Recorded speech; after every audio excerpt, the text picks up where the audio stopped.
Hi everyone, and welcome to our third webinar on wildfires from the UQ student chapter for SFP. Today we are going to have Dr. Michael Gollner from UC Berkeley. He will be talking about modeling fires at the Wildland-Urban Interface. With no further ado, Michael, the floor is yours, and thank you for agreeing on talking today for our webinars. Yes, thank you for having me, and apologies for the late start. We had some confusion on the dates and time zone as they were entered in the calendar. So I'm happy to talk to you today about modeling fires at the Wildland-Urban Interface. Obviously, you know, I was at the University of Maryland for about 7.5, 8 years, the Department of Fire Protection Engineering, and for the last 2 years have been back in California, where I'm from, at the University of California, Berkeley. And so now coming from a place that's really, attuned to fires, much like Australia is. And unfortunately, between Australia and California have sort of been epicenters for these wildland-urban interface fires, though not alone. In the state of Colorado, inland and past the mountains in the United States, if you're not familiar, there was actually another wildfire, the Marshall Fire, which luckily didn't burn through and cause any fatalities, but was very destructive and actually occurred just before snowfall in unexpected weather, but high winds. And so the Wildland-Urban Interface is an incredible challenge for all of us fire researchers to tackle. And really, as we get the natural or the outdoor fires moving into our urban and suburban environments. And so my lab has been really focused on trying to tackle this and some other problems I'll talk about today. So the research today I want to talk about is on how fires ignite communities, and talking about the embers and some preliminary WUI risk and spread modeling that we've been performing. But the Berkeley Fire Research Lab with myself and Professor Fernandez Payo do a wide variety of different research problems. One that we spent a lot of time on working with the US Forest Service is how wildfires spread, looking at fluid dynamics and heat transfer, as well as emissions and health effects, taking what we understand about combustion and fire phenomena and applying that to the emissions. Fire whorls, which includes the blue whorl and has been a really interesting topic that we've delved into, and spacecraft fire safety. Removing the gravity from the problem or looking at partial gravity on the moon makes some really interesting phenomena that we're struggling to continue to understand and try to keep safe in unique environments. But today I want to talk about wildland fires and give a little perspective on the US and California. In the United States, actually, there isn't an increasing number of fires. This blue line here is the number of fires every year. It's actually that the area burned has been increasing. And something that not everyone here even realizes is that actually that increasing area burned is only occurring in 3% or less of fires. And so it's actually a small number of fires that are getting very large and out of control that is exacerbating the problem. And as one might expect, it's incredibly increasing costs. This is in billion US dollars, but this is only in fire suppression. The actual cost of fires are dramatically higher. And California in particular has a long history of fire, as does many different ecosystems that we have here in North America. But you can see in California between 1878 and 2010, all the scattered fires that occurred across the landscape. And something that's interesting is to tack and look between 2011 to 2021. So in the last 10 years, a huge difference in the fires. There's still the same general range. California has fire adapted ecosystems. This has been occurring for millennia. There's been, indigenous burning since long before Westerners arrived. However, you can see that in the last 10 years, the size of many of these fires has dramatically increased. And so you see a lot of these, especially in Northern California, very large fires, and it's affecting a very large land area. And there's a number of drivers to this, which I'll talk about, but the result are huge losses. And you can see right here some of the losses that have occurred in California. The Northern California fires in 2017, the Camp Fire in 2018, huge losses, and unfortunately, huge destruction. 22 deaths in 2017, 85 deaths in 2018, and over 16 billion US dollars lost in the Camp Fire. It was it's not just the fire and just the destruction, it's whole communities that are lost. And there's a number of drivers to this change and really making things worse. We have climate change, which is exacerbating the dry and drought conditions we've had. It's causing extreme fire weather, and we have these pine beetle infestations, usually with drought-ridden trees. And what this is causing is a lot of downed fuel. And there's some studies now that are showing that over time, this actually may reduce fire risk as some of the forests thin out a little bit. But in the short term, it's causing an immense buildup of fuel, which can be very dangerous. And we also have these Santa Ana or foehn winds, which move in from higher elevations out to sea.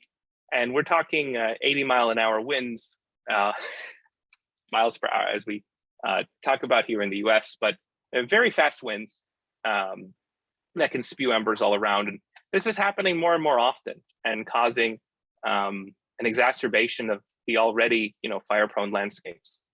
We've also had fire exclusion, buildup of trees and brush due to suppression, removal of indigenous fire. So, the landscapes used to have fire every, depending on where you are, 5, 10, 50 years, and that's been stopped. And by suppressing those small fires, we now are having fires only spread on the very worst days.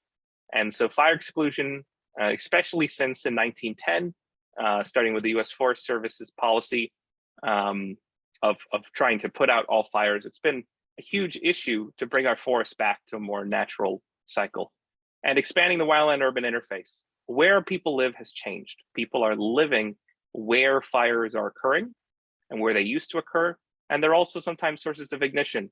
The power lines have been a huge source of ignitions in California. So our challenge is to model fire, and wildland fire itself is complicated. The fuels, the ecology, the millimeter scale of flames, the kilometer scale of smoke and emissions and wind and weather, and how that plays with topography. There's just so many aspects that change. And then we talk about home ignition, which is completely, almost untapped in terms of really understanding the whole process compared to the rest of wildland fire. And so the question I want to start with is, why are our communities burning? And I don't think there's much difference between Australia and California in this, and it'd be really interesting to discuss after the talk. So this is a photo taken above Coffee Park, a community in Santa Rosa, California. It's past a very large freeway and open land, very suburban community, completely burned down by the Tubbs fire. And there are several pathways to fire spread that we understand. Radiation, originally thought to be responsible for most or all ignitions, where the height of the flames and the separation distance really determines whether you're going to have a fire. And what we call it here is defensible space, but basically by keeping space between other structures and space between vegetation or flammable materials in your house can mostly prevent these radiation-caused ignitions. Typically, they thought radiation is the cause of all of these fires, but it turns out that, especially led by folks like Jack Cohen and other researchers at NIST and IBHS, they found embers and firebrands to be a huge, huge source of ignition. And so these small embers land on structures and houses, and some fires may ignite right away. Others can take an incredibly long time. And the ember storms are often so intense, you can see here, sometimes they've been described as blizzards or other, they're basically everywhere within a wildland fire, and sometimes can travel incredibly long distances. There's particular species of eucalyptus that's very aerodynamic, and stringy bark can travel for multiple kilometers. Another more recent, method of ignition is direct flame contact. And really this occurs when there's a flammable material next to the house, or especially fences. And this keeps coming up. I notice a particular trend in Colorado wildfires investigations, that fences take small fires and propagate them right up to the side of the structure. And so even if you only have a meter or less flame, that can still take out a whole house if it can get there and sneak into the flammable material behind.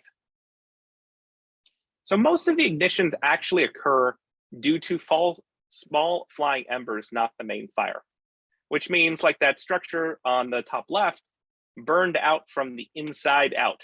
Probably an ember got through the roof to the attic and it burned out, even though the outside looks just fine. The trees are untouched.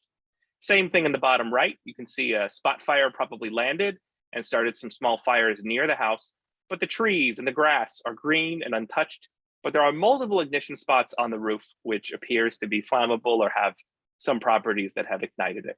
That was from the Cedar Fire in California. So let's talk about how that transitions from just a fire into a disaster. This is adapted from Dave Calkin and Jack Owen's paper in PNAS.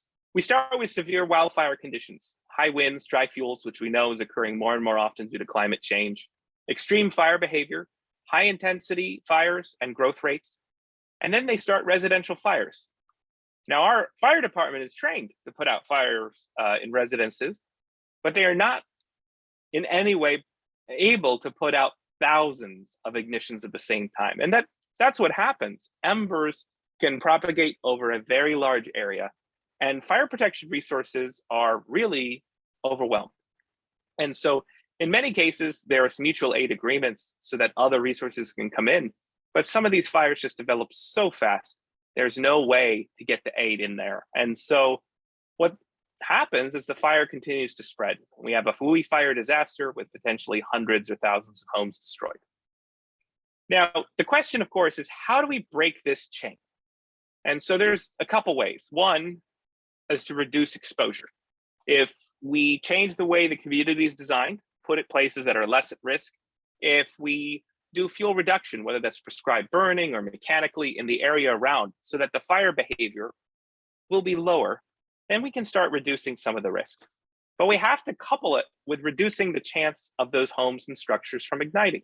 So hardening structures and communities, we can use codes and standards, community programs like Firewise and Defensible Space to make those communities safer. And we can also, something that we don't talk about enough, is improving response, the notification, evacuation, even just coordinating the way in which we respond and planning and communicating with the community and first responders. So I want to talk first about Ember ignition materials. I show a little picture here of the IBHS lab, former student Dan Gorham and Faraz Hedayatni, who's not a former student, but a colleague I've worked with there, lead their wildfire program, and they have some fantastic work that they've done. This is a picture of one of their projects on decks where they were doing deck ignition. We've done experiments there, but weren't involved in these. But it's a fantastic facility where they basically can blow down a 2-story house or expose it to embers and do all sorts of interesting studies. In my laboratory, of course, we operate much smaller. In this case, this is work by Hamid and Raquel, where we were using a small-scale wind tunnel. And the small-scale wind tunnel enabled us to use surrogate firebrands, in this case, these compressed wooden dowels. And we've done studies where we've looked at the left at different different firebrand materials, as well as different concentrations. And what's the behavior when those embers from a large-scale test land on the structure? So another group that's done a bunch of work is NIST. Sam Manzello, who formerly was at NIST, did many experiments in Japan. And we know all these different places that are very vulnerable on a structure. But why? And what's the heating? And how do we build it so that it won't be ignited? So that's exactly what we wanted to get to with these experiments. And so the way these experiments were done was to ignite the embers in, well, the cheap trick is that this was actually a turkey fryer burner. So if you're not familiar, sometimes people in America will take turkey for Thanksgiving and fry it in a pot of oil. This is a very large propane burner they'll put underneath. And so we bought one of those commercial burners and use that rather than heating up the bottom of a pot to heat up firebrands, and immediately shut that off and let them burn out. And by them burning out is very similar to a fire passing, where it ignites wooden materials, lets them burn out to smoldering. And then we developed this funnel, which deposits them onto our test section. And you can see we've instrumented with thermocouples, heat flux gauges, and other things I'll discuss. And so I'm going to discuss the data really from the one that I trust the most, which is a heat flux gauge, water cooled in the center. Now, water cooled heat flux gauge also cools the firebrands just slightly. But on top of doing that, it's also going to, on top of cooling the firebrands, it's also going to be measuring the heat flux. And so what we did is we tried to minimize and get the smallest possible heat flux gauge we could there, and it was less than a quarter inch in size. So what happens when we see this? Well, we tried this with different wind speeds. And as you could imagine, increasing the wind speed is going to increase the heat flux that we measure. But an interesting thing is there's only so much fuel that's deposited. And so as it's increasing the heat flux, it's also burning out the material faster. So you'll see that red glowing, you'll see it burn out. But then with the increasing wind speed, we have a shorter duration of exposure. And that's really interesting. And I'll tell you, it's an incredibly hard thing to model and map because, how do you change this process when the peak occurs, but then it's going to come off quickly versus the other exposes for a longer time? Because ultimately, we're looking at whether that pile can ignite a substrate of wood or crevice or something and transition it. We've looked at things like the critical or peak heat flux, and you can see that that increases with wind. And something on the order of 40 kilowatts per meter squared is often a peak heat flux seen here. This is just on a flat surface. You should note, of course, that 40 kilowatts per meter squared is much higher than the critical radiant heat flux for ignition, for piloted ignition of most wood samples and even some plastic. So we should be cautious here that obviously embers can ignite materials. Now, we've also looked at the effect of the Firebrand material. And so by changing the material, we used pins, discs, pine bark, and sticks. There was some change. In particular, we saw some of the sticks and the bark had slightly higher heat fluxes than some of the other materials, but not by very much, maybe by about 10 kilowatts per meter squared, and burned out a little bit faster. You can see, because this is all about the same mass of material. But ultimately, we don't see a dramatic change in Firebrand material, but there is some effect. Now, one of the other interesting things is by mapping out heat flux across the surface, we can look at what happens when there's no wind versus in a single brand versus a large pile. With wind, this makes is a little more difficult because of just how high the heat fluxes get. But one of the reasons we're looking at this in this way, we're not trying to deposit individual embers, because an individual ember, as you can see, we're only seeing something like 3 kilowatts per meter squared. It's a very small heat flux over a small area. But when you deposit a mass of firebrands, which in reality isn't just deposited, it's typically accumulated in some crevice or somewhere over time. Well, that deposition over time is going to result in significantly higher heat fluxes. You can see something on the order of, up to maybe 28 or getting close to 30 kilowatts per meter squared. So that change in the heating is really dramatic, right, compared to something like 4. And is going to change the way that we actually see potential ignition from a material. And so that's why we've been moving to piles. And at some critical point, we seem to stop getting much more critical heat flux or peak heat flux from the larger mass piles. The big change, though, is that it does ignite a larger area. And so there's still a big question about how this transitions and how this moves. But our main goal here was to get a first sense of the heat fluxes that come from a pile of embers, and to understand the peaks and the maximums that we might expect, which of course are well above the range of critical ignition heat fluxes. And then we moved to another geometry. And so in this work, we looked at ignition and heat flux in a crevice.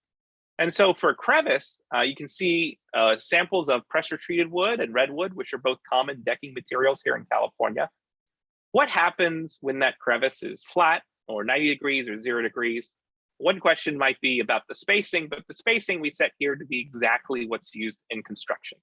And so we did these experiments both with wood and with an inert board, where we've instrumented that inert board to try to take a look at what happens. And if you look at the thermocouples and you look at the samples, it's pretty hard to tell too much of a difference. Certainly at the lower wind speeds, we see less than higher. And the flat, of course, does not burn out as much as the crevice. But trying to get a sense from this is a little hard. What is really telling, besides the fact that we see a change in the crevice versus flat, is if we look at heat flux in the crevice. So this is for the inert sample.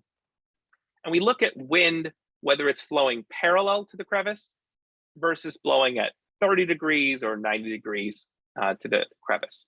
And so here we're showing at 0, 30, and at flat. And so when the wind is parallel to the crevice, you can see the values we plot here between 0.5 and 1 meter per second. Now, in terms of wildland fire, these are very low wind speeds. Of course, this is within a crevice of a deck, so there's probably recirculations and lower. This is probably on the low end.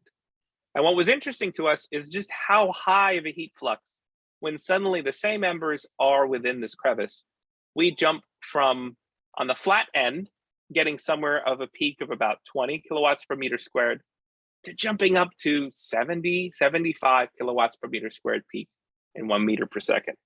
Of course, that reduces the duration, but just the sheer amount of heating is pretty incredible. And even when wind is at an angle blowing over the crevice, we still see an increase from that 20 to about 40 some odd kilowatts per meter squared. And so that's a very large increase and starts to tell us a bit about the hazards in that crevice. Now, more recently, we've done some analysis on this with Franz Richter, and we have a paper under review. And really, a lot of things are happening inside the crevice, but most of all, I think that both re-radiation and a reduction in the heat losses are really influencing. So that geometry is shielding that smoldering process, and as it glows, it ignites.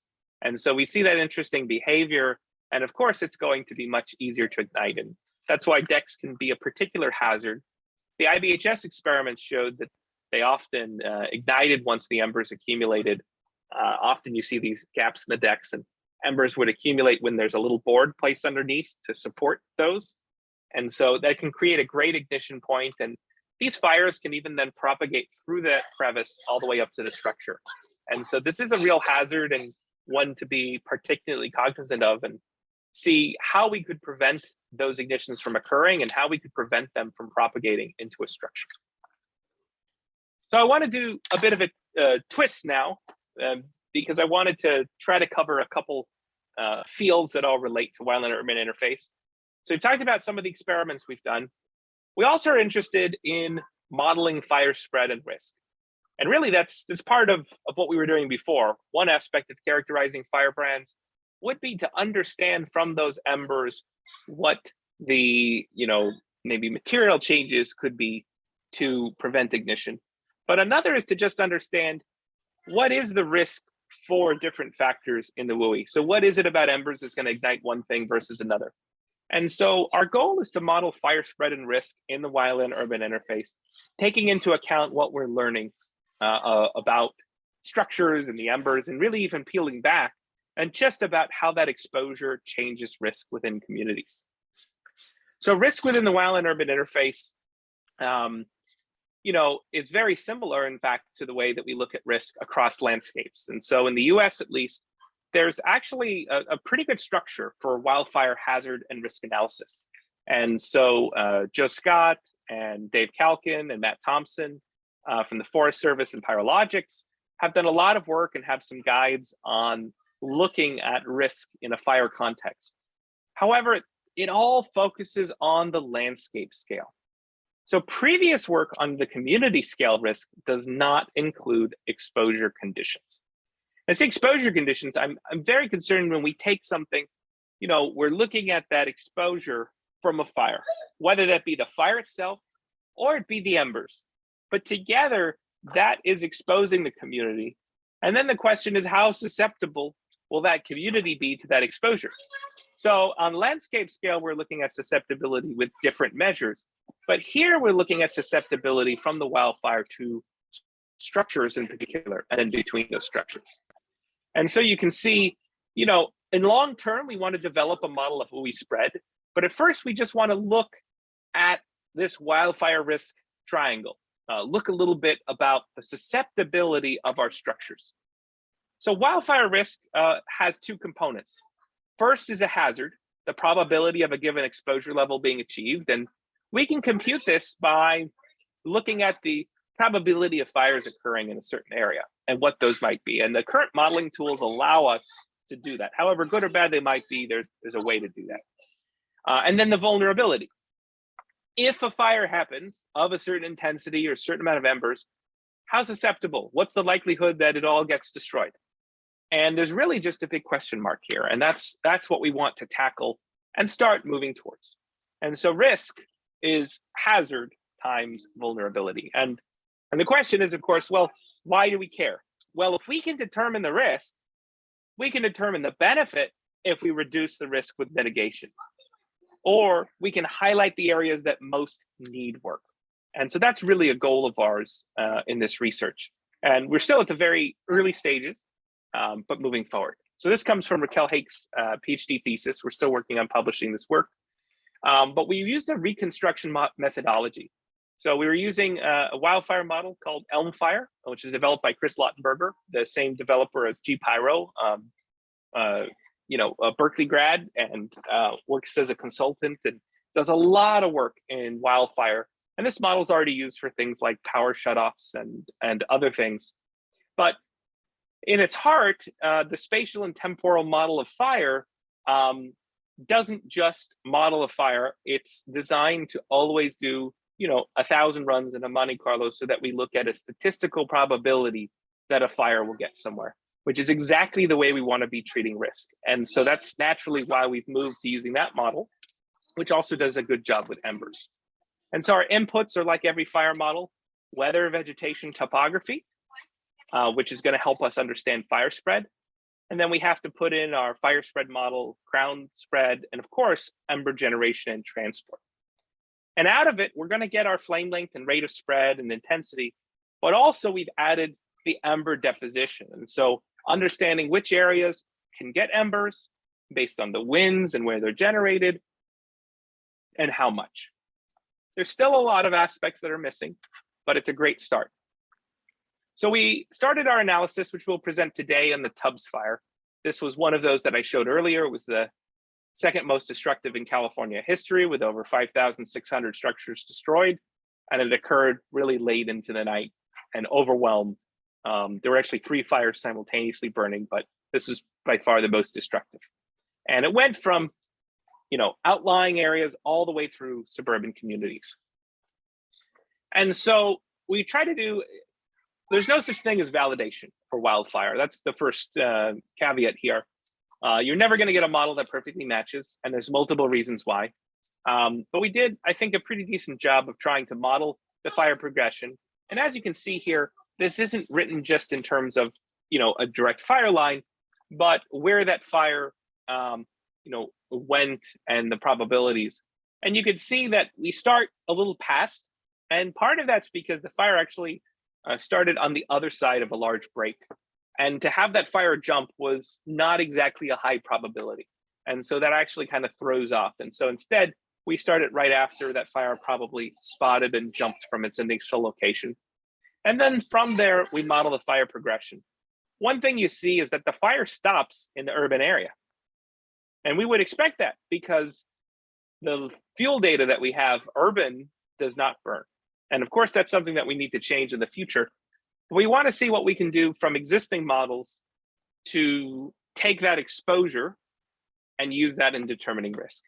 On the left-hand side, you actually see the ember deposition, and embers are going to be deposited, of course, thicker in areas that burned in high fire intensity, that have high slope and winds. But you can see that the spread of embers went out quite a range from the main fire front. And that's actually expected, that the embers would canvass a larger area which was observed in the area here. And we call that sort of the ember cast. And so we have the embers and the flame length, and overlaid in black are all the structures that were destroyed, and the green, those that were not. You can also see on the right-hand side, it's showing flame lengths and it went over 20 feet. On the left-hand side, the embers. Primarily, most of the embers actually provide a low exposure. And that's kind of interesting too, is that most of the destruction actually occurred where there were only a few embers. But you only need a few embers to ignite a structure and then let it spread to other structures and keep going. So let's look. Exposure levels within that coffee park community that I showed earlier, there are no flame length exposures in that community. However, you can see that the fire basically propagated as a conflagration through, and it probably started from a fire across the road that spotted across, and then those spot fires ignited homes, which propagated across, and eventually died down and stopped, not so much by fire suppression, but by changes in the weather. So here's how we tried to tackle this. We computed the exposure from these structures. We knew which ones were destroyed and not. We tried to look at their properties and try to fit a fragility curve with a general linear model. So we have coefficients which build up. And we built a response variable for each structure, meaning either the damage state, either it's destroyed or it's not destroyed. And so what we're trying to do is to build a curve that tells us on the left-hand side, the probability that it's going to be destroyed versus either ember level or flame length. And so what we see on the left-hand side between destroyed damage, basically, we're seeing this curve where on the left-hand side, even structures with no ember exposure are having a 40% chance of being damaged or destroyed. Why is that? Because those structures were probably influenced by the structures next to them. Now, this is actually a little premature because the newer graphs are dramatically lower because we've done more to look at, structure to structure spread, and in particular, actually adding in the numerous structures that were exposed but not ignited and just were not counted or accounted for in the original data. So one thing when you're investigating past events, you always have to be cautious for is whether all the data that you have, not only, it may be good, but it may not incorporate everything. And so in our case, there are many, many structures that were potentially impacted by the fire, but didn't ignite and just weren't documented. And so by adding those using past satellite data and other county level data that we were able to gather, we can really increase some of this. But I don't have all the updated plots in here, but I promise it's improved and will be when we publish this soon. But we still see some interesting things. For instance, there's a 45% increase in likelihood between no embers and severe. So the more embers we're getting deposited in the area, we do see a great increase in the probability of destruction. Not as much from the flame length. We're only seeing about a 20% increase. What that's telling us is that the embers are, exposure to embers is much more sensitive for a building and its probability of destruction than the exposure to the fire itself. One thing that is interesting that happened in California is in 2008, they implemented the California Building Code Chapter 7A, which requires things like gutters and roofing and other materials to be built up to certain standards that minimizes the potential for damage. So it's a little bit of hardening. And we actually do see a clear 10% decrease in destruction probability, accounting for nothing else between all different states, from no embers to severe exposure. It's slightly less in the most severe, which you'd expect, but this is actually great to see. I know you see 10%, but that still may be a house that may be in a very hazardous area, maybe a house that had or did not have defensible space. So it'll be nice as we add in these features together to look at their combined influence. But just looking at that single influence, it's great to see that there is a reduction just by those changes over time. We also looked at defensible space because this has been a pretty contentious issue actually in the state. And they just recently implemented a 0 to 5 foot zone that needs to be particularly clear of all flammable materials in high fire hazard severity areas. And that's great because we actually see almost a 40% change in the probability for that 0 to 5 foot zone, much more than the 5 to 30 foot zone. And so there's different behavior between dense and sparse vegetation.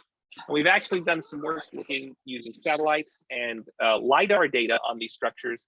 We've even seen some more nuanced data that hopefully we'll have ready to present here in the future.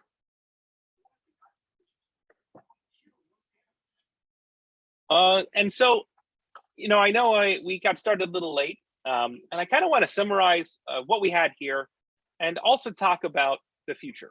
And so this, as I'm ending here, this is another fire. It's small, probably never heard of it. It was a fire in Greenville, California. This fire basically completely destroyed this old mining town. There are people who live there, and it's just, pretty much leveled. And it's really sad when these fires go through, and Australia has experienced this Black Saturday and many other fires as well. It's not just the immediate destruction of property, but it's also long-term, and it affects everyone within these communities and can be very hard for them to recover. So what are some key takeaways? Well, one thing I think many engineers don't always appreciate is that wildfire is a natural ecological process, and we've honestly disrupted that. And our goal is not to remove the fire, but to reduce risk. And so it's very different than inside a building where our goal is to remove any potential for ignition and make sure there's no fire. Well, here, there has to be some fire, but we want that to occur under our terms. We want that to occur and not to be able to cause destruction. And engineers understand processes. Our goal is to understand and develop solutions, develop models that can be optimized, do experiments that understand the process. But I still think it's important for us to be skeptical of many proprietary solutions that are not vetted. For instance, we still know very little about outdoor sprinklers and coatings and other materials that some people are selling and putting together. And hopefully some of them may be effective, but there's still a lot that is unknown. And I think our field can contribute a lot to understanding that. So the models that you saw today, they don't move from wildland to WUI. There's little to no validation data available, and we don't yet understand all physical processes. Now we're moving in that direction of understanding, but we're still in the early phases.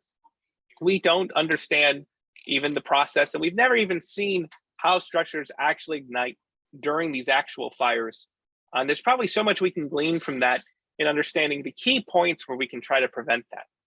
And, is a model going to help us? I think it will. And I don't think the big bang for your buck is going to be from modeling and understanding the actions we take to, real-time modeling. Instead, I think that real impact is going to be preventing future destruction and trying to take actions like saying, okay, replacing windows costs X, replacing a roof costs Y. Well, replacing the roof costs more, but it's going to reduce your risk 10 times. Let's do that. And looking at these sorts of questions that insurance may already be interested in, but really taking it to a community and government level. And finally, we learned from some of the experiments that embers can deliver these ignition heat fluxes. And it's interesting that it really wasn't determined before. We knew that embers could ignite. We can't stop those embers, but we can design to prevent ignition. And maybe we can even look for solutions to our existing structures to prevent those types of heat fluxes and the durations. There's clearly a relationship between exposure and destruction, and it's consistent with the observations we've had about the importance of ember ignition.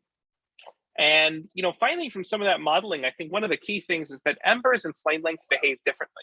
Most of the models that exist are accounting only for flame length exposure, so from the fire itself to structures.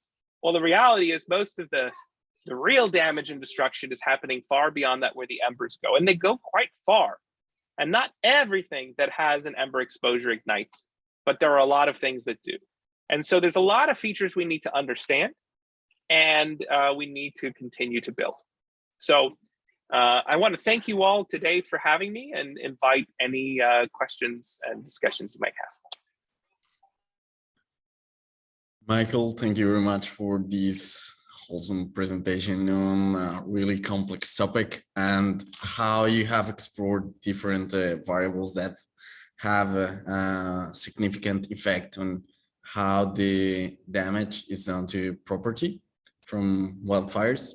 It's a pretty complex topic, so it's pretty interesting to see that being addressed from different scales, from the small scale at the wind tunnel to a larger scale, comparing the consequences for different properties in the WUI. So thank you very much for your presentation today. It was really nice. Before going to the questions, thank you also for agreeing on such a short notice despite the confusion with the date from our side. Let me check if there are any questions so far in the chat.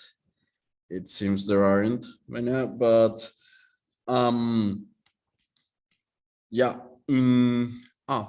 we just have one right now. coming to the chat. So one of the attendees is wondering if you think, oh, there are a couple of questions coming in the chat. Yeah.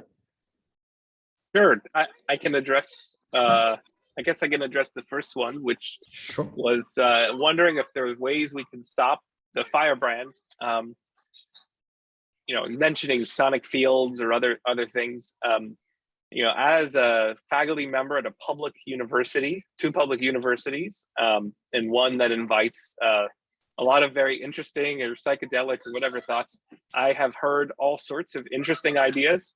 I've had calls from folks who fly F-16s saying, what if we bomb and make a line?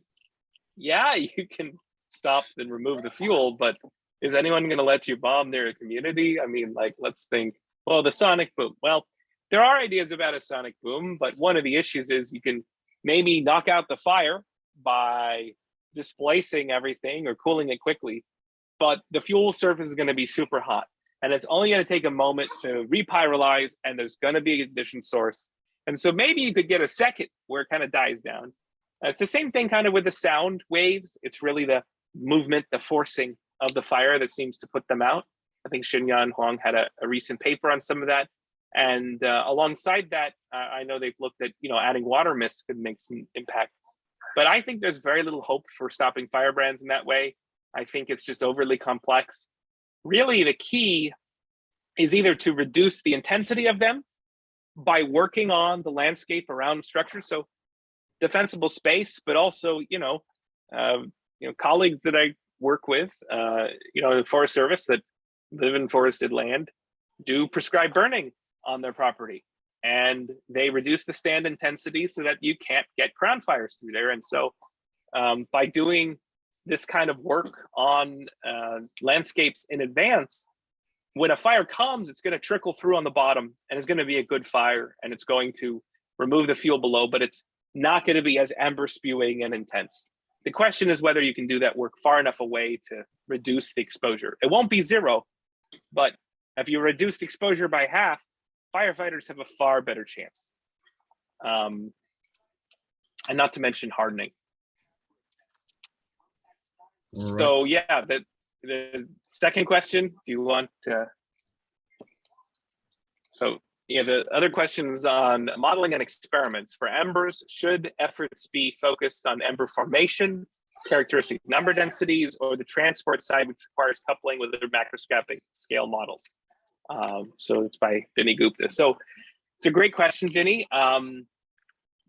So 2 sides to this. I think actually that transport, while important and can be improved, I think has a fair amount of work. What I think is not done well is the generation and the deposition and ignition. You know, I mean, I've been working on the ignition for a number of years, but I think there's a lot that we haven't understood. And, you know, like the work by Alex Maranghides going into the field and studies at NIST, and Sam Mazzello by igniting so many structures, and by IBHS doing these whole homes. They've identified tons of vulnerabilities, but we really don't have a lot of quantitative data to physically understand how and why and exactly what we can do to mitigate in each case. You know, we know some things that are problems, but do we know every problem? You know, there's interesting ideas about reducing ignition. A colleague who was a well-known researcher at on WUI has mentioned, what if there are areas that we can add flashing? What if in existing structures, we know there's some areas that will ignite, and if we just add a thin sheet of metal, that might only cost a couple $100 retrofit rather than replacing everything. But if the scales are small where this is happening, maybe that's enough to prevent ignition. And so I think some of our studies can influence that, as well as helping our other models. I think that the transport is important, but we don't even have the numbers to start generating. Now, when we do these studies of generation from a tree or something and collecting embers, I think it's still a very difficult problem. We did some work recently where we're taking single pieces of branches that was, I think, published in Fire Technology, the postdoc Hadi Hajalu. And so we looked at what's the mass that burned, and it's only like 3 or 4% of the mass of the tree that actually burned. And now that may change in different wind and different conditions, but that might be a simpler starting point for the initialization, just how much becomes embers and how much doesn't. I don't know if I completely answered the question. I think transport, there's still some things to understand, but I'm not sure if that's the crux. I mean, one of the things that we're embarking soon is a work with CAL FIRE to just look at the sensitivity of many of these models and understand from that sensitivity what the most sensitive parameters are, so that we may better understand where we set fire hazard and safety zones for wildfires.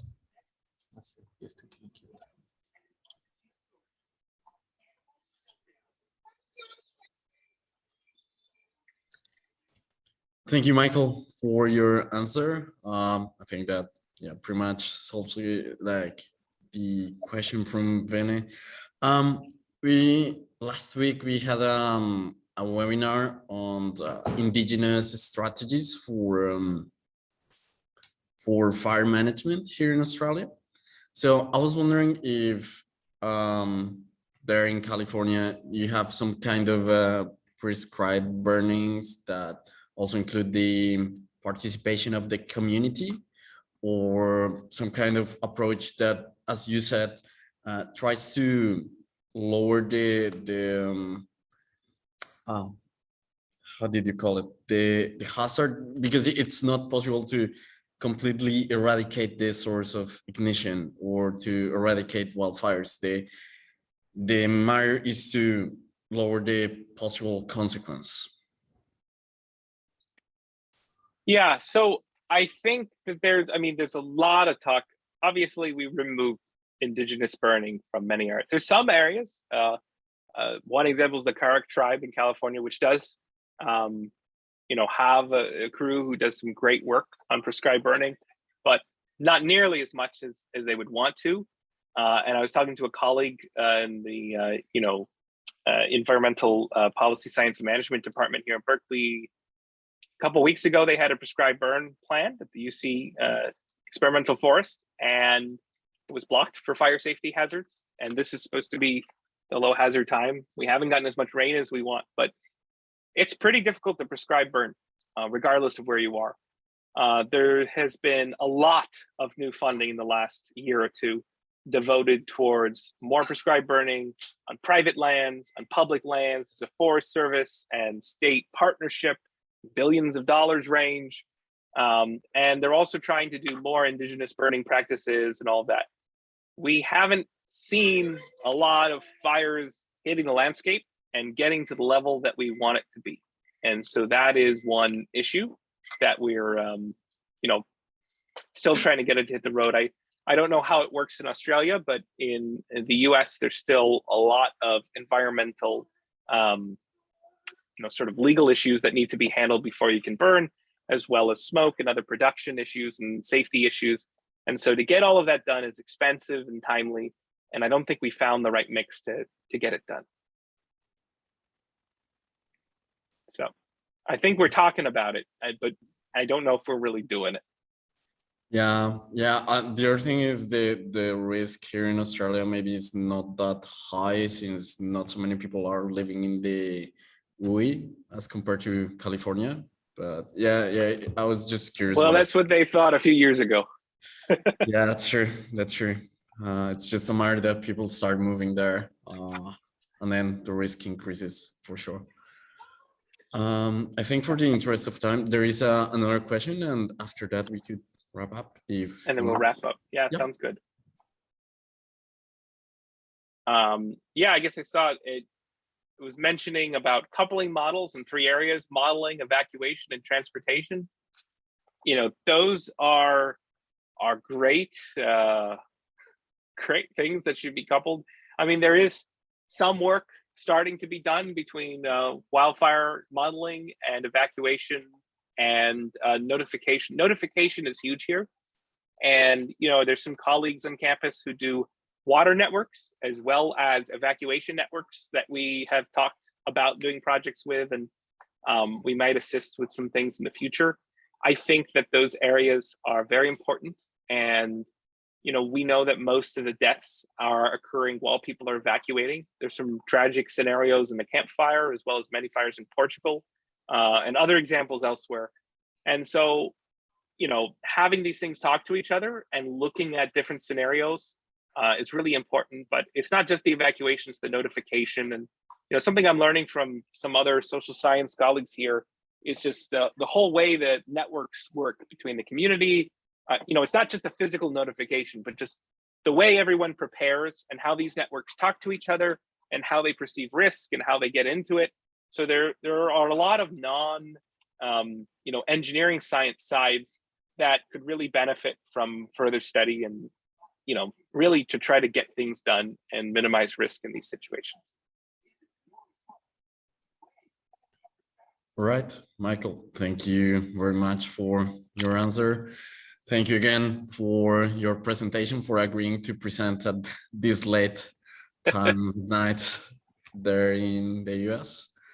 Yeah, just to let all of our attendees today that the presentation is going to be available. Well, it's going to be made available during the weekend, and we will send the link to it so you can recap any part you missed, or yeah.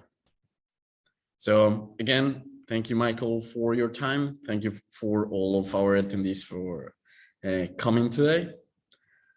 Yeah, and if you have any resources that you want to share, Michael, please feel welcome to contact us, and we will share that with our attendees and our mailing list.